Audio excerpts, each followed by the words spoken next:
السلام عليكم ورحمة الله وبركاته. أعزائي تلميذات وتلاميذ الأولى النظرية، في هاد ليسيون إن شاء الله غادي نصحو l'exercice 49, page 242.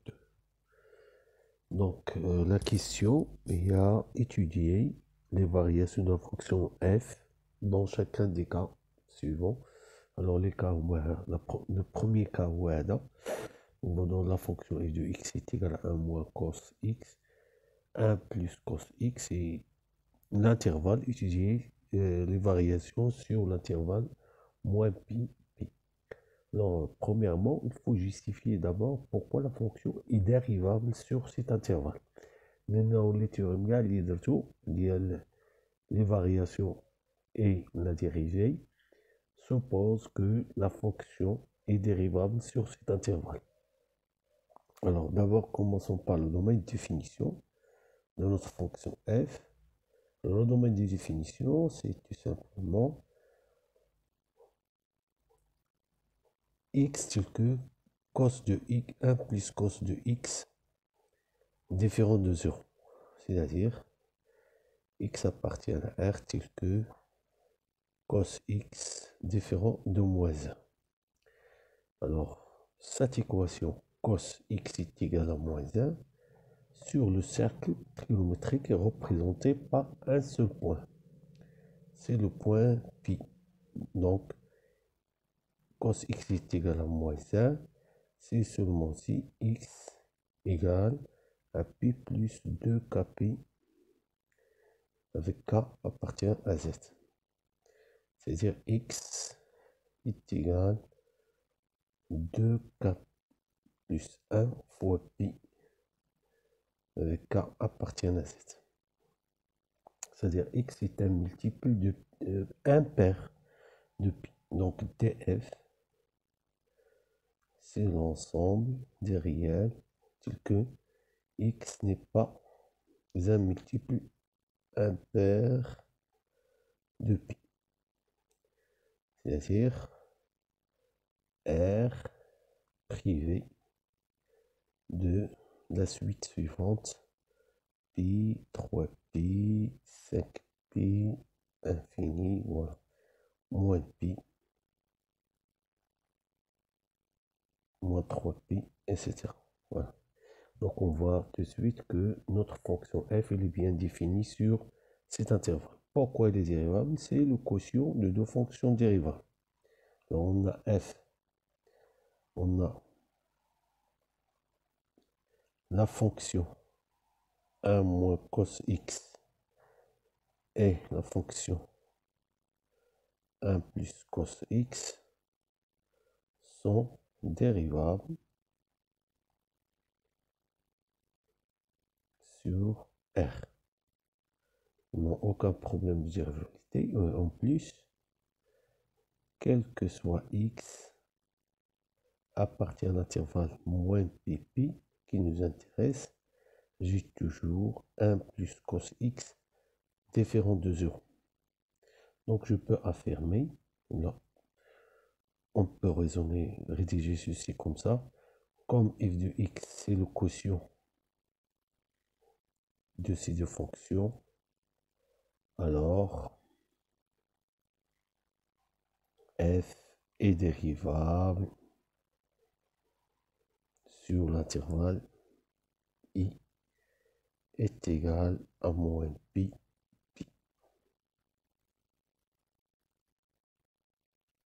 Donc maintenant, calculons la dérivée.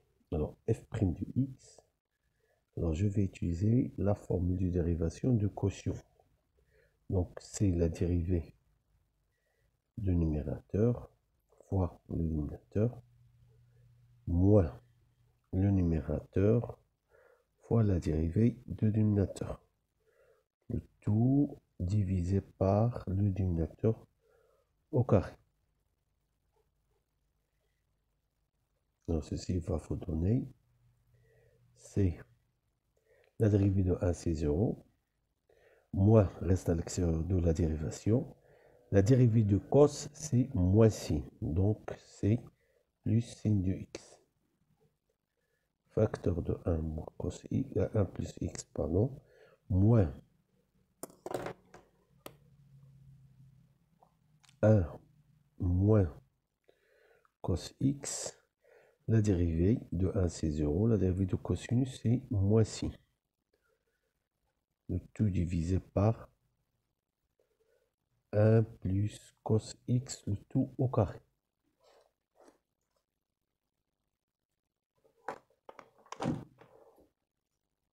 Alors, ceci va vous donner, je vais factoriser par sinus x,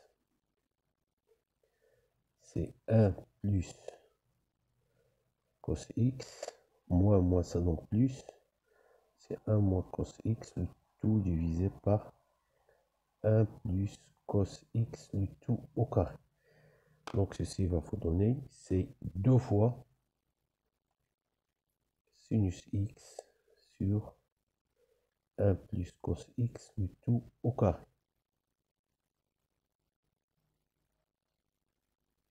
Alors, cherchons d'éventuels extrémum, c'est-à-dire résolvons l'équation f' de x égale à 0.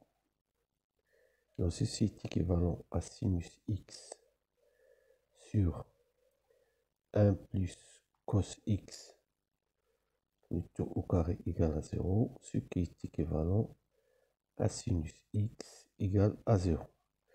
Comme on est seulement sur l'intervalle moins pi, alors la seule solution, c'est x égale à 0.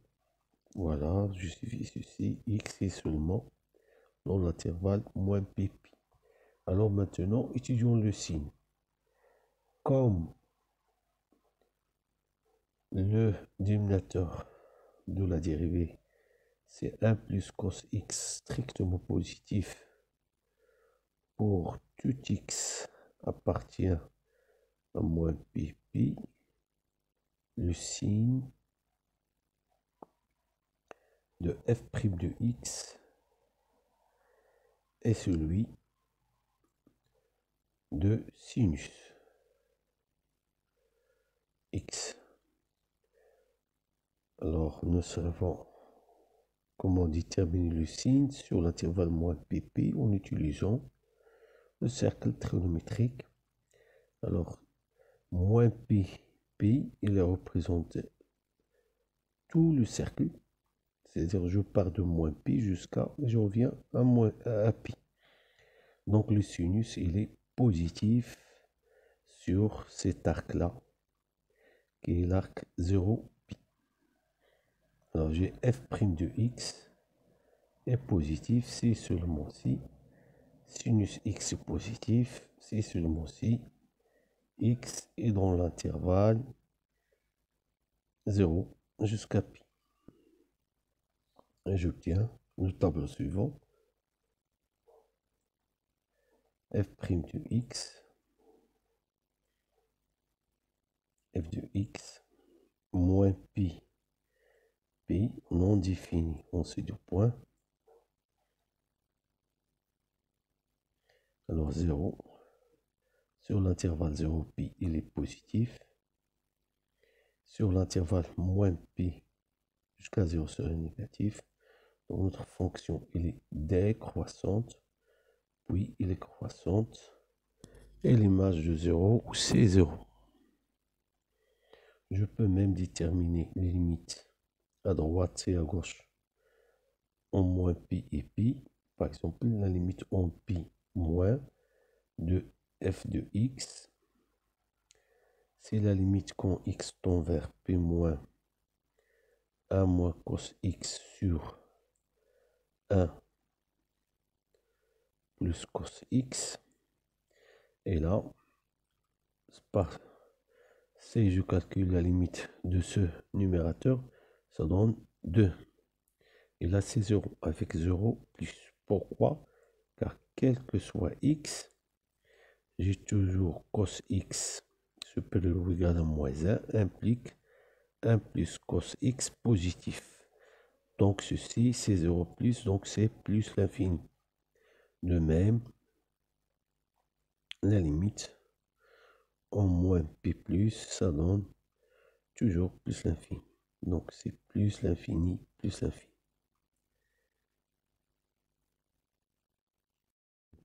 La fonction maintenant, c'est cos x fois sin x plus cos x, et l'intervalle c'est 0pi. Alors pour le domaine de définition, c'est R, f est dérivable, voilà, car j'ai les fonctions cos et sin sont dérivables sur R,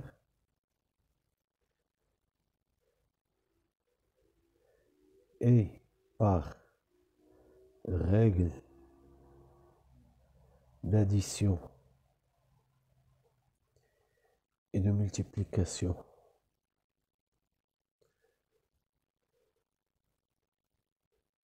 des fonctions dérivables,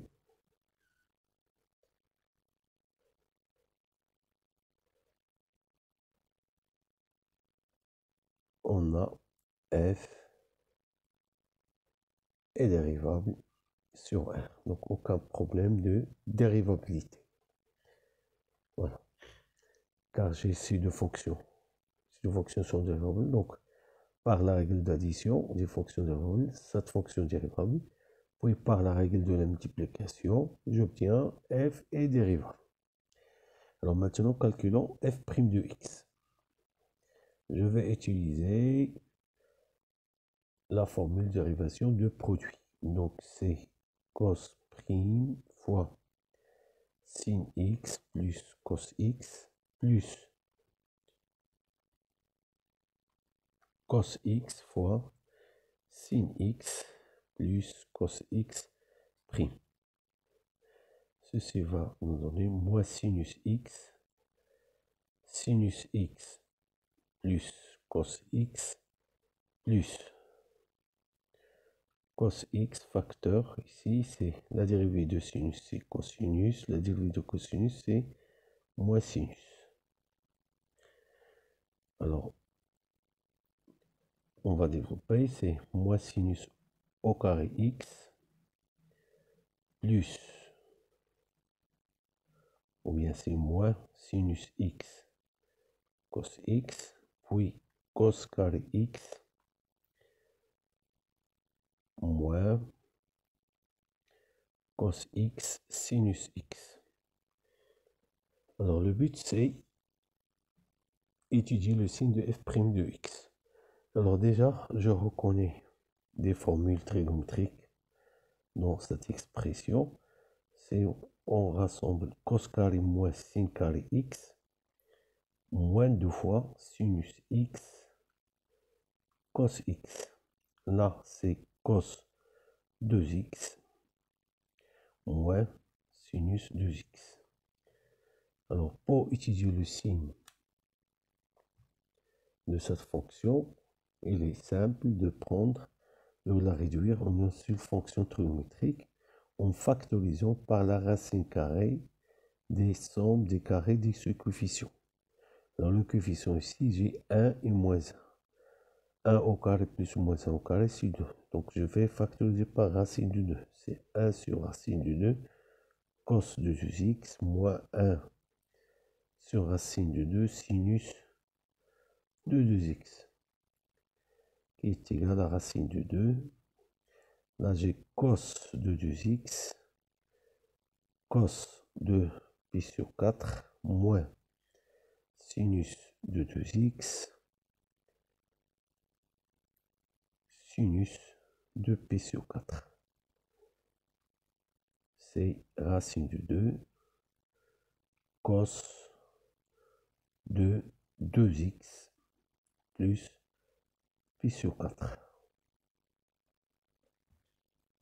Voilà, j'ai utilisé, je rappelle, la formule de transformation A cos alpha plus B sin bêta, ou sinus, pardon, le même angle que vous transformez en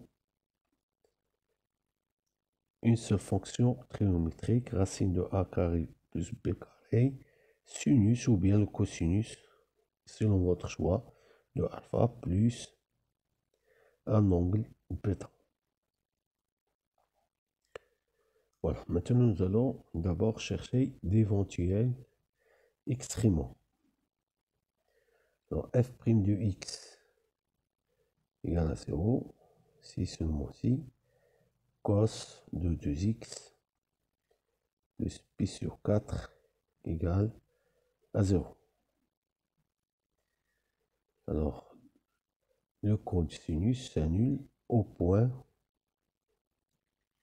pi sur 2 plus un multiple de pi. Voilà. Le cosinus, il s'annule en pi sur 2 et moins pi sur 2. Sur le cercle trigonométrique, il est représenté par 2 points. Et là, je peux écrire c'est pi sur 2 plus un multiple de pi. Ce qui est équivalent à 2x égale à pi sur 4 plus kpi. Donc divisé par 2, c'est p sur 8 plus kp sur 2. K appartient à z. Alors cherchons les solutions dans 0pi. Alors p sur 8 plus kp sur 2 compris entre 0 et pi. Alors division par pi d'abord, c'est 0. 1 sur 8 plus k sur 2 inférieur à 1 équivalent à moins 1 sur 8 k sur 2 7 sur 8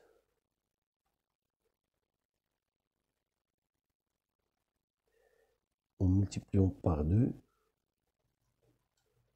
ça donne k compris entre moins 1 sur 4 et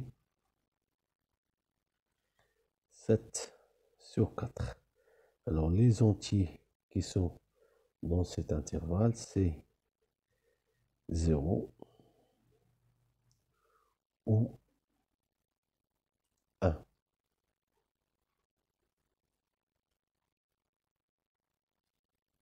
Donc f' de x égale à 0, si seulement si x égale pi sur 8, ou bien x est égal 5pi sur 8. Maintenant, étudions le signe, ou bien cherchons dans quel intervalle f' de x est positif. Alors ceci est équivalent à cos de 2x plus pi sur 4 supérieur ou égal à 0. Alors, pour résoudre cette équation, n'oublions pas que j'ai x dans l'intervalle 0 pi. Alors, je vais encadrer 2x. Donc, x compris entre 0 et pi. 2x compris entre 0 et 2 pi. Je vais ajouter pi sur 4. Alors, ceci va donner pi sur 4. Ici, pi sur 4 plus 2 pi. Donc, cherchons à résoudre l'équation cos de grand X positif avec grand X dans l'intervalle pi sur 4 plus 2pi. Voilà. C'est-à-dire, on va représenter les solutions de cette inéquation sur le cercle trigonométrique. D'abord, cherchons les solutions de l'équation grand X égale à 0. Si seulement si grand X égale à pi sur 2 plus kpi.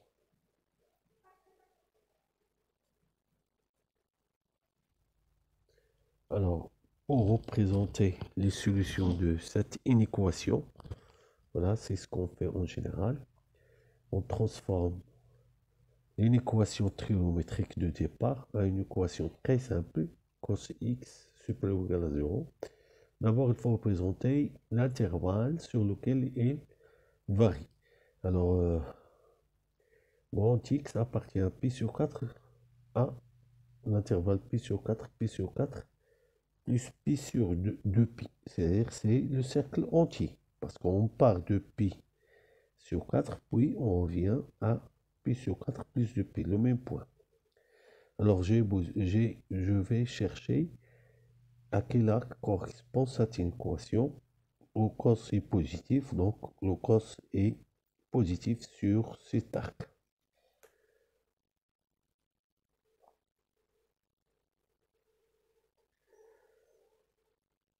Mais attention, on travaille dans l'intervalle pi sur 4 jusqu'à pi sur 4 plus 2 pi. C'est-à-dire je pars de l'intervalle de point pi sur 4, c'est-à-dire je vais prendre ceci. Voilà, donc c'est pi sur 4. Donc x appartient, grand X appartient à pi sur 4 jusqu'à pi sur 2. Voilà, là c'est pi sur 4 et là c'est pi sur 2.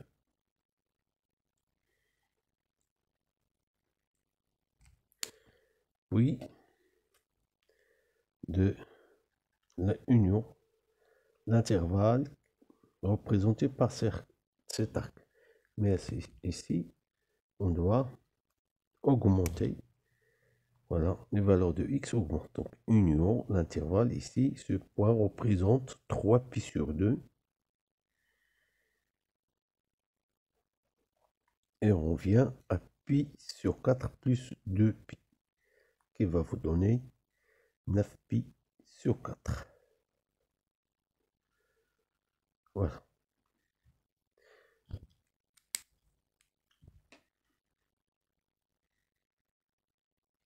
Revenons à l'ancienne variable.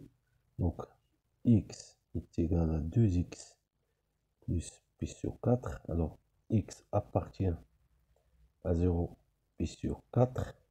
Pardon, pi sur 4 jusqu'à pi sur 2 équivaut à grand X compris entre pi sur 4 et pi sur 2, ce qui est équivalent à 2x plus pi sur 4 et compris entre pi sur 4 et pi sur 2. Alors, retranchant pi sur 4, ça donne 0, 2x, ici pi sur 4, c'est-à-dire x est compris entre 0 et pi sur 8. Et maintenant, pour l'autre intervalle, grand X appartient à l'intervalle 3 pi sur 2, 9 pi sur 4 est équivalent à x compris entre 3 pi sur 2, 9 pi sur 4, ce qui est équivalent à 2x plus pi sur 4 est compris entre 3 pi sur 2 et 9 pi sur 4, ce qui est équivalent à 2x est compris entre donc 5 pi sur 4 et donc 9 pi sur 4 moins pi sur 4, c'est 2 pi. Voilà. Ce qui est équivalent à x est compris entre 5 pi sur 8 et pi.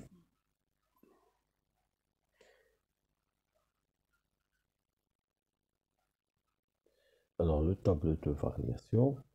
Alors, d'après l'étude qu'on a fait, f' de x est positif sur les intervalles 0 pi sur 8 et 5 pi sur 8 jusqu'à pi, et sera bien sûr négatif sur cet intervalle. Donc j'ai ma fonction qui est croissante, puis décroissante, et puis croissante. Alors, je vais calculer l'image de 0, c'est 1. L'image de pi, c'est moins 1. Pardon, c'est 1. L'image de pi, c'est 1.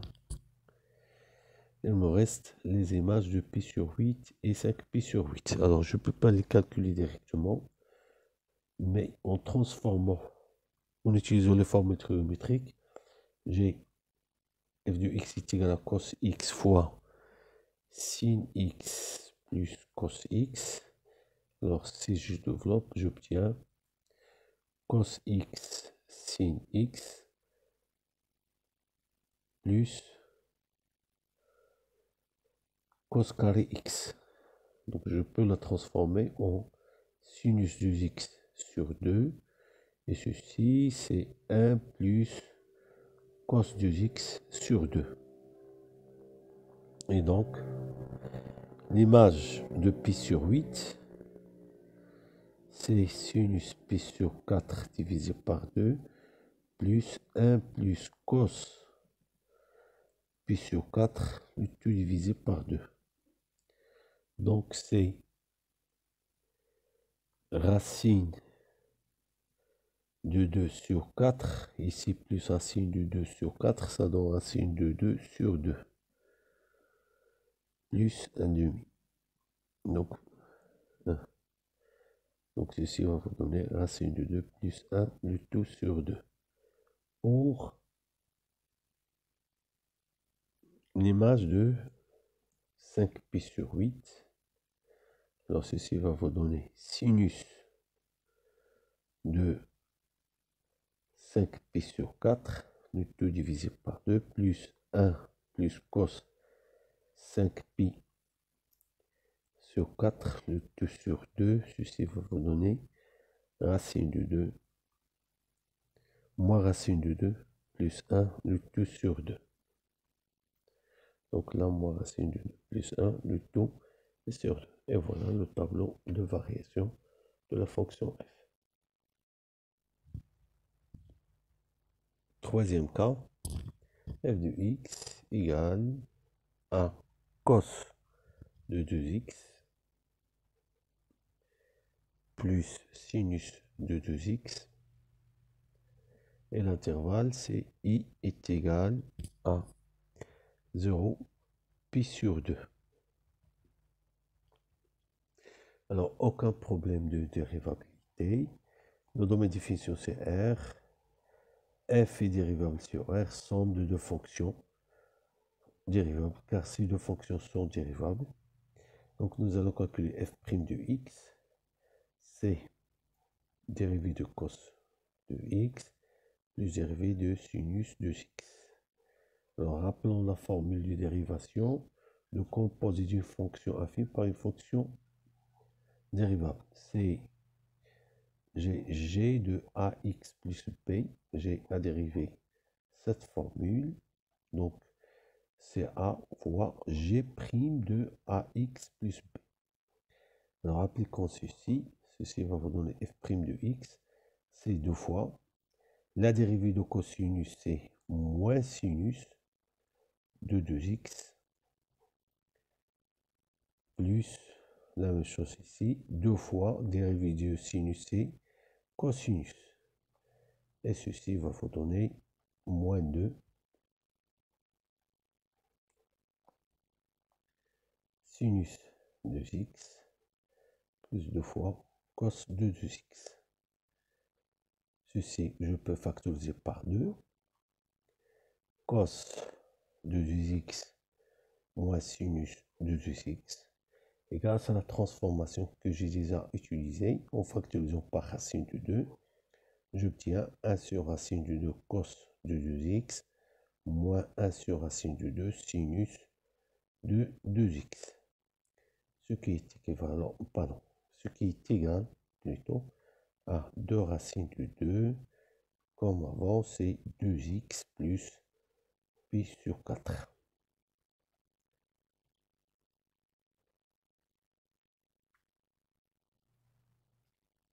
Alors, cette fonction, on l'a déjà étudiée.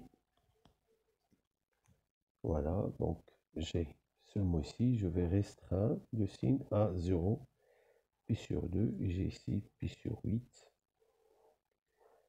x, f' de x, f de x, là c'est 0, là on a trouvé c'est plus, là c'est moins, donc croissante, oui, décroissante.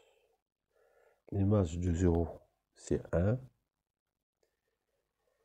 L'image de pi sur 8, c'est racine de 2.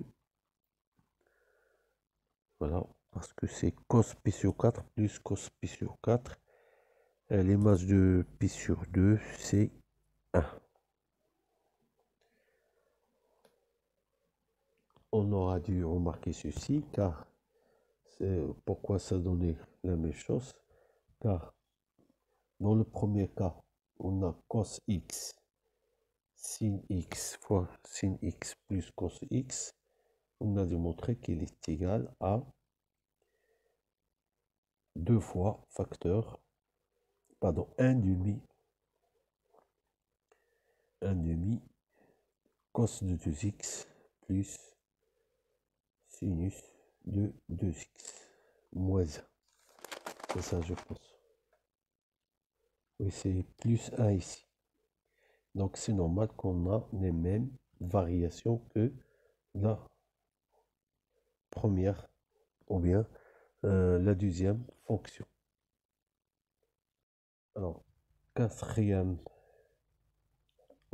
cas, c'est f de x égale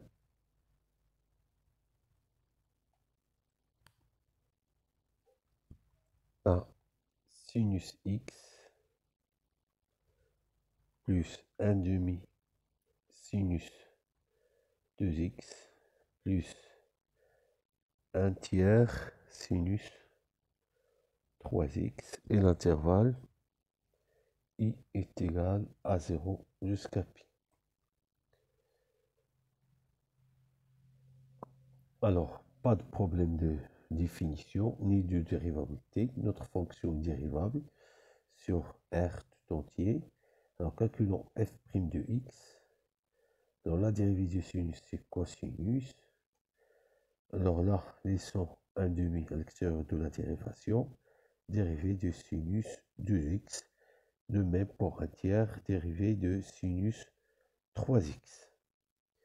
Et comme précédemment, voilà, j'ai la fonction affine composée avec la fonction sinus. Donc, formule de dérivation. Donc, je vais faire sortir le 2. La dérivée de sinus, c'est cosinus. De même ici, 1 sur 3 fois 3 cos de 3x.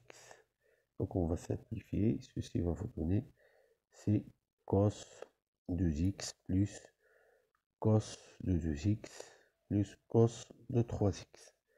Alors, nous allons chercher à factoriser cette expression ou bien la décomposer en facteurs simples. Je vois tout de suite, si je rassemble ces deux, et en utilisant la formule de transformation, je vais obtenir un facteur commun.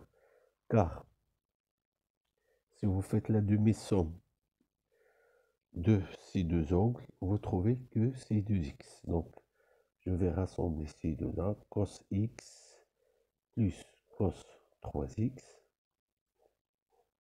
plus cos de 2x. C'est cos de la demi somme x plus 3x de 2 sur 2, ça donne 2x fois cos de la demi-différence, ça donne moins x. Et comme la fonction cosinus est paire, je peux écrire cos x plus cos de 2x. Et maintenant, je peux factoriser par cos de 2x, facteur de 2 fois cos x plus 1. Alors maintenant, cherchons du ventile à l'extrémum. Alors, c'est-à-dire, résolvons l'équation f' de x égale à 0. Ceci est équivalent à cos de 2x égale à 0 ou 2 cos x plus 1 égale à 0. Alors, résolvons l'équation cos de 2x égale à 0. Ceci, c'est seulement ci. 2x égale à 0. Pardon, 2x est égal à pi sur 2 plus kpi avec k appartient à z. Donc, ceci est équivalent à x est égal à pi sur 4 plus kpi sur 2, k appartient à z. Alors, nous allons chercher les solutions dans l'intervalle 0pi. Alors, pi sur 4 plus kpi sur 2, compris entre 0 et pi. Alors, ceci est équivalent à, division par pi, ça donne 0. 1 quart plus k sur 2, 1, ce qui est équivalent à moins 1 sur 4, inférieur à k sur 2, inférieur à 3 sur 4, multiplions par 2, c'est moins 1 demi, et là, 3 demi. Alors, les valeurs entières qui sont comprises entre moins 1 demi et 3 demi, c'est 0 ou 1. Et donc, une solution de l'équation cos de x égale à 0, x est égal à pi sur 4, ou x est égal à 3 pi sur 4.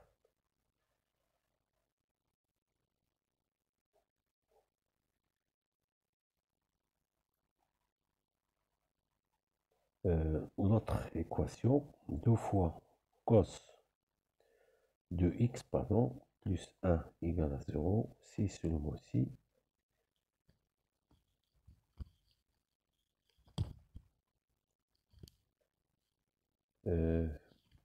Cos de x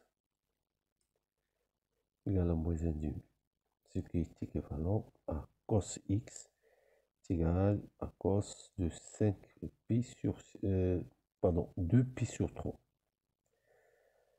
Oui. Pourquoi 2 pi sur 3? Car 2 pi sur 3, c'est pi moins pi sur 3. Et cosinus de pi sur 3, c'est 1 demi.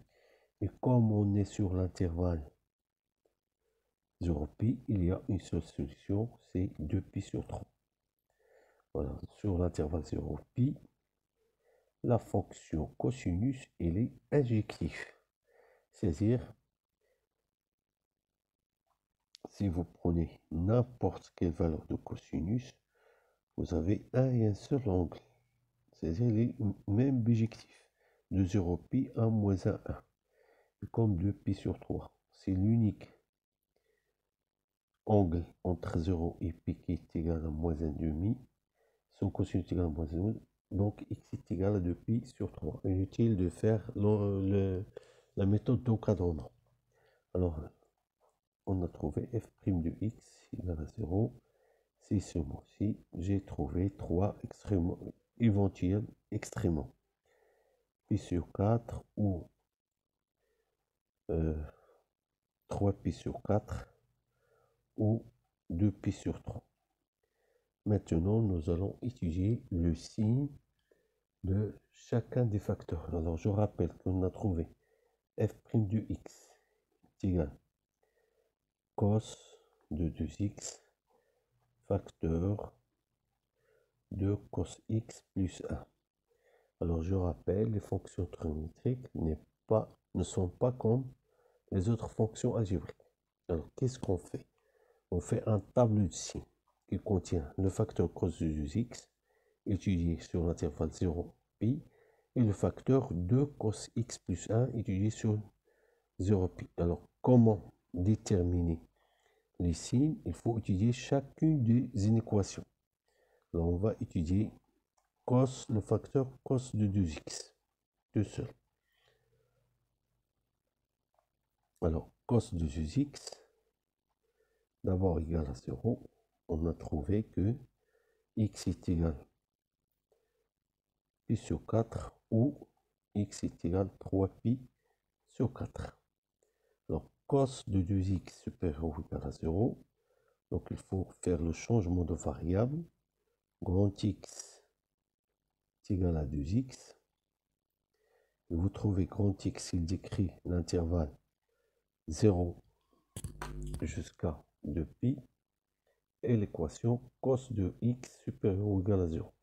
Alors, comment résoudre cette équation? C'est simple. Le cercle trigonométrique. Alors, 0 de pi, c'est tout le cercle. Il est positif sur cet arc. C'est-à-dire,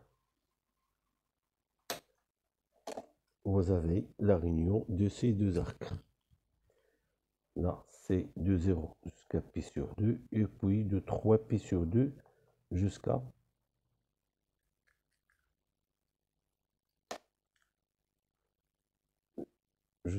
2pi. Voilà, donc soit x est compris entre, il y a 0 et pi sur 2, ou x est compris entre 3pi sur 2 et 2pi. Et on revient à l'ancienne variable. Donc il suffit de remplacer 2x, grand X par 2x, ou 2x 3pi sur 2, ici 2pi, ce qui est équivalent à x est compris entre 0 et pi sur 4, ou bien petit x est compris entre 3pi sur 4 jusqu'à pi. Alors, pour l'autre facteur, 2 cos x plus 1. Alors là, on a trouvé déjà les solutions, une seule solution de l'équation. Pour une équation, c'est une équation simple, car l'angle c'est x, on n'a pas c'est équivalent, on n'a pas besoin de changement de variable. Cos x moins 1,5. Donc il suffit de représenter le demi-cercle, car x appartient à 0 pi. Alors moins 1,5, c'est ici. 2pi sur 3, pardon, moins 1,5, c'est ici pour le cosinus. Là, c'est 2pi sur 3. Alors, cet arc, il représente les solutions de l'équation. Cet arc sur cet arc, le cosinus est supérieur ou égal à moins 1,5. Donc, ceci est équivalent à x y compris entre 0 et 2pi sur 3.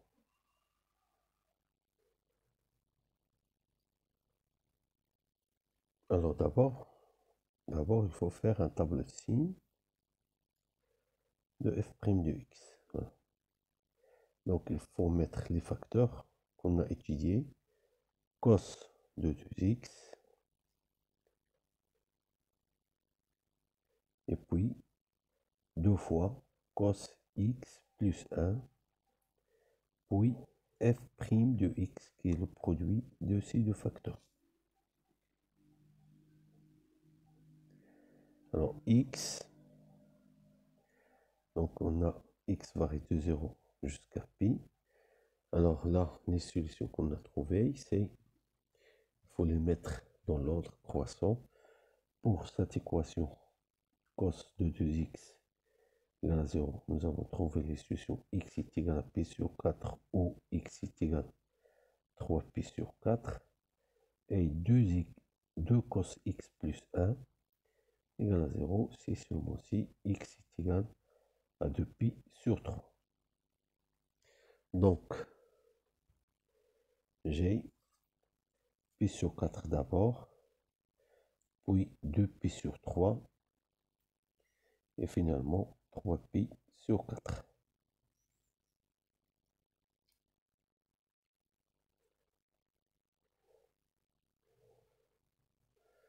Alors, ce facteur s'annule en P sur 4 et 3P sur 4, et ce facteur s'annule en 0, en 2Pi sur 3. Alors, on a trouvé cosinus de x est positif sur ces intervalles. Donc, par contraposition, il est négatif ici. De même, on a trouvé 2 fois cos de 2x, 2 cos x plus 1 positif sur cet intervalle. Donc, il est négatif dans le reste. Le produit, c'est plus, et c'est 0, moins, 0, plus, 0, moins. Et voilà, maintenant, je peux donner le tableau de variation de la fonction f. X varie de 0 jusqu'à pi, f' du x,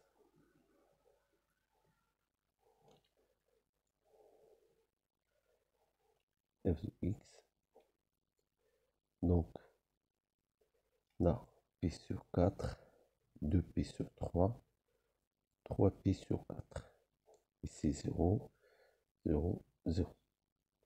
Alors c'est plus, moins, donc notre fonction est croissante, puis décroissante, puis croissante, puis décroissante.